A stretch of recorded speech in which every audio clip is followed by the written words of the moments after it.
সাইমনের সাথে হাঁসের বাচ্চাটি গোসল করতে যাইতেছে। রেগুলাই সাইমনের সাথে গোসল করে এই হাঁসের বাচ্চাটি। সকলেই দেখতে থাকুন। অসাধারণ। দেখুন, তারা এমন বন্ধুত্ব তৈরি করছে যে এক বন্ধু আরেক বন্ধুকে ছাড়া কোথাও যায় নাই, আর দুই বন্ধু একসাথে চলাফেরা। এখন গোসল করতে যাইতেছে, সকলেই দেখতে থাকুন তাদের গোসল কিভাবে করে। অসাধারণ, অনেক সুন্দর।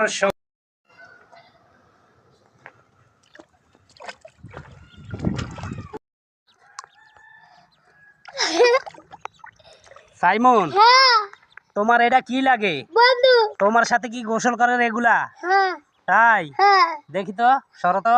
ওয়াও, তুমি যেদিকে যাও ওইটা সেদিকে যাই না? তাই ওই সাইডে যাও, ওই সাইডে যাও।